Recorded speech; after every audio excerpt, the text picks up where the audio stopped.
الغرب يدفعنا نحو الاندماج في دولة اتحاد. جملة قالها الرئيس الروسي فلاديمير بوتين ليس فقط ليصف حال المرحلة المتقدمة من الشراكة الاستراتيجية والتحالف بين روسيا وبيلاروسيا، بل ليدب الرعب في قلب أوروبا وأمريكا وكل حلف شمال الأطلسي الناتو، لعلم بوتين أن كلمة اتحاد روسيا مع دولة مثل بيلاروسيا بهدف تشكيل أقوى دولة في العالم تحيي كابوس الاتحاد السوفيتي في ذاكرة كل الغرب، الذي يكابد مرارة شظف العيش والقلق وارتفاع تكاليف فاتورة الحرب منذ بدأت روسيا حربها على أوكرانيا في 24 من فبراير من العام الحالي 2022. فلا خلاف بين اثنين على أن دعم أمريكا وأوروبا لأوكرانيا هو ما يطيل أمد الحرب ويؤجل نصر بوتين وربما يلغيه، بعد ظهور أسلحة هي الأكثر رعباً، وخاصة الصواريخ التي أعادت ستيب نيوز فيديو مخصصاً عنها قد تريد مشاهدته، إضافة لمتابعة كل مجريات هذه الحرب عبر الاشتراك بقناة ستيب وتفعيل زر الجرس. ومن بين هذه التداعيات اليوم وقوف بيلاروسيا مع روسيا ورفض خيانتها في موقف ما زال أحد أسباب قوة ومنعة جيش بوتين في حرب، بعد أن اكتسب من خلال بيلاروسيا جبهة إضافية منيعة وحصينة،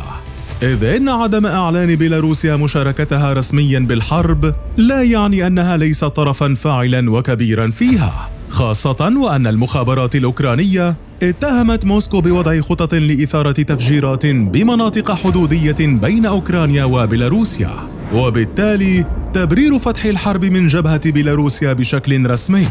وهو ما لن يمانع القيام به حليف بوتين الوثيق الرئيس البيلاروسي ألكسندر لوكاشينكو، الذي استبق حرب روسيا على أوكرانيا بأيام قليلة ليقول إن لدينا اتفاق مع روسيا وشكلنا جيشاً موحداً. أما بعد الحرب اختار لوكاشينكو علناً مواصلة دعم روسيا سياسياً وعسكرياً واقتصادياً، غير آبه بسيل العقوبات الاقتصادية التي استهدفت بلاده منذ ذلك الحين، وكأنه يرد جميل بوتين الذي دعم صديقه لوكاشينكو في سبتمبر عام 2020 عندما قامت احتجاجات في بيلاروسيا بهدف إسقاط النظام الحاكم، وحينها أنهى بوتين تلك الاحتجاجات بالقوة وثبت كرسي لوكاشينكو الذي يشغل منصب الرئيس في بيلاروسيا منذ العام 1994، أي بعد 3 أعوام من انهيار الاتحاد السوفيتي واستقلال بيلاروسيا عنه. لكن ماذا فعلا إذا حدث الاتحاد بين روسيا وبيلاروسيا؟ بيلاروسيا جميلة بوتين.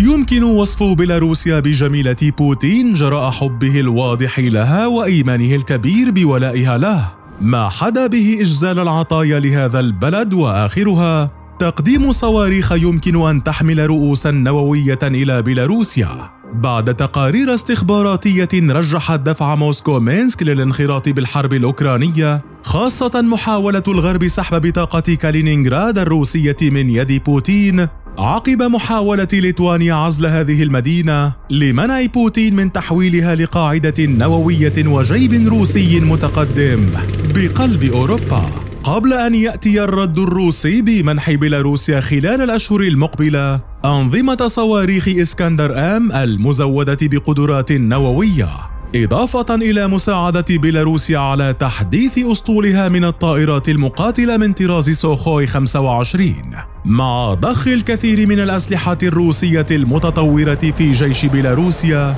بدءاً من الأسلحة الثقيلة وصولاً إلى الأسلحة المتوسطة والخفيفة، في وقت تخرج كل يوم تقارير لتتحدث عن قرب مشاركة بيلاروسيا بالحرب رسمياً على جانب روسيا وفتح جبهة بلادها ضد أوكرانيا لتتقدم جيوشها عبر الحدود.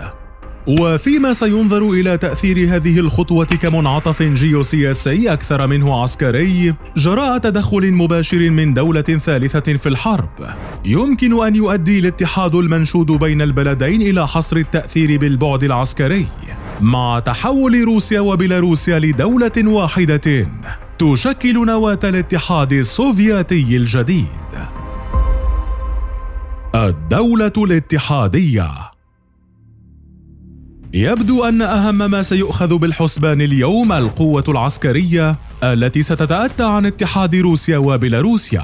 إذ إنه بالنظر إلى أن روسيا ما زالت ثاني قوة عسكرية في العالم بعد أمريكا، حيث يبلغ تعداد جنود الجيش الروسي في الخدمة أكثر من 1,000,000 جندي، إضافة إلى أكثر من 2,000,000 في قوات الاحتياط. وفي الجو يمتلك الجيش الروسي أكثر من 4,173 طائرة حربية،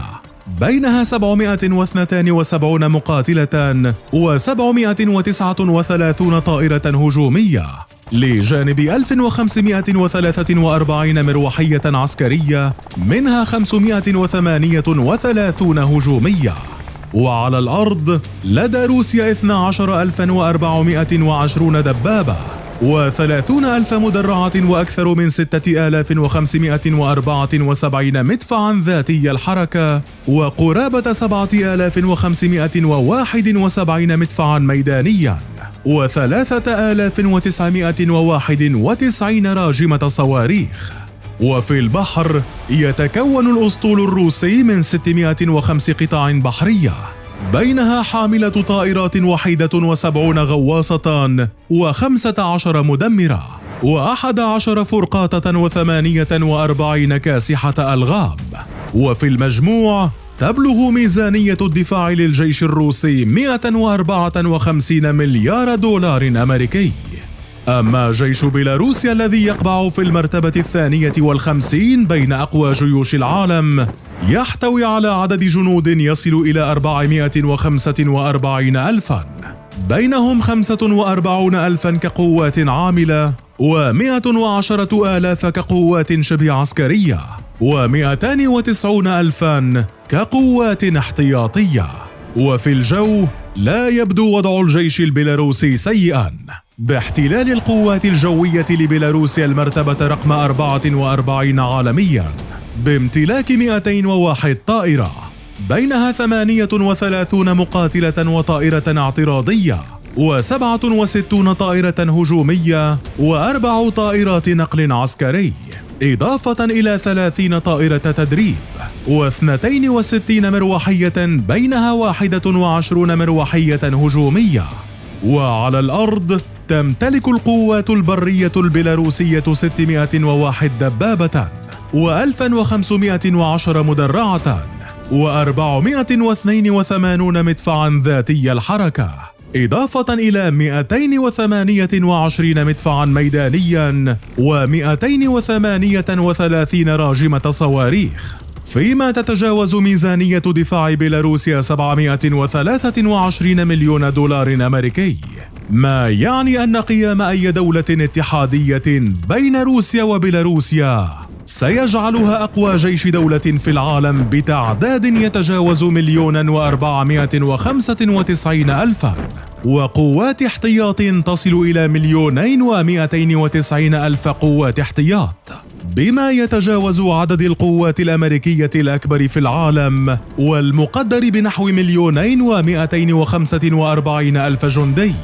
كما إن تفوق القدرات وعدد الرؤوس النووية لروسيا ستعمل على استمرار قوة الردع النووية للدولة الاتحادية الروسية الجديدة. وجغرافياً يبدو أن روسيا ستعزز تصدرها أكبر دول العالم مساحة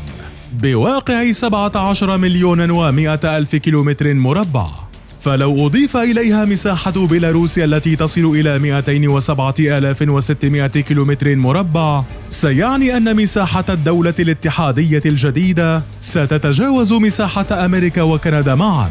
وهما ثاني وثالث أكبر الدول مساحة. وبينما تتشارك روسيا الحدود مع 14 دولة في قارتي آسيا وأوروبا، تعد بيلاروسيا دولة حبيسة في أوروبا الشرقية،